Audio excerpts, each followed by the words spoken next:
नवपदस्थ collector Vineet Nandanwar व पूर्व collector Deepak Soni ने हारम में स्थित डेनेक्स गारमेंट फैक्ट्री का अवलोकन किया।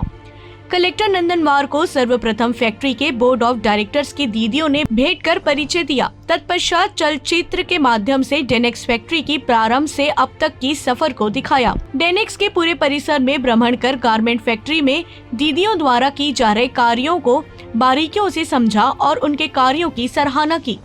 सोनी ने सभी दीदियों, महिलाओं, युवाओं के बेहतर कार्य के लिए आभार व्यक्त किया। उन्होंने कहा कि आप सभी डेनेक्स गारमेंट फैक्ट्री की रीढ़ की हड्डियां हैं।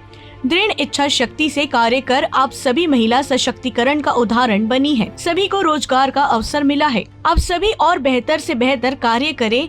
कलेक्टर नंदनवार ने कहा कि सोनी के पहल से डेनेक्स गारमेंट फैक्ट्री जैसे कार्य संभव हुआ है। उन्होंने कहा कि दीदियों के सहयोग, स्नेह के साथ डेनेक्स को आगे बढ़ाएंगे। अब तक लगभग 10 लाख के कपड़े की लॉट रवाना की जा चुकी है।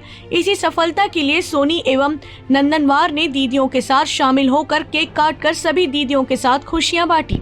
इस अवसर पर कार्यरत दीदियों को छतरी वितरण किया गया। फैक्ट्री में कार्यरत दीदियों ने सोनी से कहा कि पहले हम बेरोजगार थे, अब फैक्ट्री के प्रारंभ होने से रोजगार के अवसर बढ़ गए हैं। हमें रोजगार भी मिला है। हमें इस फैक्ट्री में प्रशिक्षण प्राप्त कर कपड़ों की सिलाई करके अच्छा वेतन भी मिल रहा है। आर्थिक स्थिति में सुधार हुआ है। उन्होंने भाव विभोर होकर कहा कि आप जब भी आते थे जय बिहान दीदी कहते थे। आज हम सभी का जय बिहान भैया कहना चाहते हैं और जय बिहान भैया कहकर संबोधित किया।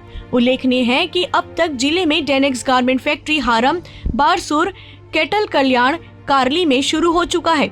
चिंदननार में प्रशिक्षण शुरू किया जा रहा है। इस दौरान upper collector Sanjay Kannauje, deputy collector Mukesh Gaur सहित अन्य अधिकारी कर्मचारी उपस्थित थे। दंतेवाड़ा बचेली से फकरे आलम की रिपोर्ट।